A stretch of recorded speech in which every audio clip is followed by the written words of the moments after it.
اے پیغمبر، جب مومن تم سے اس درخت کے نیچے بیعت کر رہے تھے تو اللہ ان سے خوش ہوا، اور جو صدق و خلوص ان کے دلوں میں تھا وہ اس نے معلوم کر لیا، تو ان پر تسکین نازل فرمائی اور انہیں جلد فتح عنایت کی، اور بہت سی غنیمتیں وہ آئندہ بھی حاصل کریں گے، اور اللہ غالب ہے، حکمت والا ہے۔ اللہ نے تم سے بہت سی غنیمتوں کا وعدہ فرمایا ہے کہ تم ان کو حاصل کرو گے، پھر اس نے یہ غنیمت تمہیں جلدی سے دلوا دی اور لوگوں کے ہاتھ تم سے روک دیے۔ غرض یہ تھی کہ یہ مومنوں کے لیے اللہ کی قدرت کا نمونہ بن جائے اور وہ تم کو سیدھے رستے پر چلائے، اور کچھ اور غنیمتیں دے گا جن پر تم قدرت نہیں رکھتے، اور وہ اللہ ہی کی قدرت میں ہیں، اور اللہ ہر چیز پر قادر ہے۔ اور اگر تم سے کافر لڑتے تو وہ پیٹ پھیر کر بھاگ جاتے، پھر وہ کسی کو نہ دوست پاتے اور نہ مددگار۔ یہی اللہ کی عادت ہے جو پہلے سے چلی آتی ہے، اور تم اللہ کی عادت میں کبھی تبدیلی نہ پاؤ گے۔ اور وہی تو ہے جس نے تم کو ان کافروں پر فتح یاب کرنے کے بعد سرحد مکہ میں ان کے ہاتھ تم سے اور تمہارے ہاتھ ان سے روک دیے،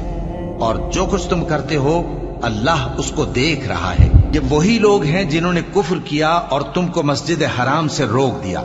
اور قربانیوں کو بھی کہ اپنی جگہ پہنچنے سے رکی رہیں۔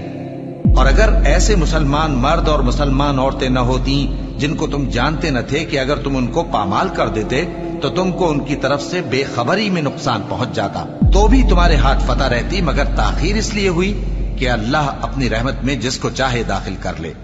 اور اگر دونوں فریق الگ الگ ہو جاتے تو جو ان میں کافر تھے ان کو ہم دکھ دینے والا عذاب دیتے۔ جب کافروں نے اپنے دلوں میں ضد کی، اور ضد بھی جاہلیت کی، تو اللہ نے اپنے پیغمبر اور مومنوں پر اپنی طرف سے تسکین نازل فرمائی اور ان کو پرہیزگاری کی بات پر قائم رکھا، اور وہ اسی کے مستحق اور اہل تھے،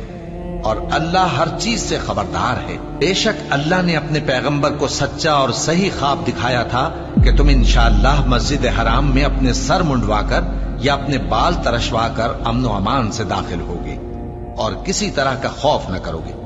جو بات تم نہیں جانتے تھے اللہ کو معلوم تھی، سو اس نے اس سے پہلے ہی جلد ایک فتح عطا فرمائی۔ وہی تو ہے جس نے اپنے پیغمبر کو ہدایت کی کتاب اور دین حق دے کر بھیجا تاکہ اس کو تمام دینوں پر غالب کرے، اور حق ثابت کرنے کے لیے اللہ ہی کافی ہے۔ محمد صلی اللہ علیہ وآلہ وسلم اللہ کے پیغمبر ہیں، اور جو لوگ ان کے ساتھ ہیں وہ کافروں کے مقابلے میں تو سخت ہیں اور آپس میں رحم دل۔ اے دیکھنے والے، تو ان کو دیکھتا ہے کہ اللہ کے آگے جھکے ہوئے سر بسجود ہیں اور اللہ کا فضل اور اس کی خوشنودی طلب کر رہی ہیں۔ کثرت سجود کے اثر سے ان کی پیشانیوں پر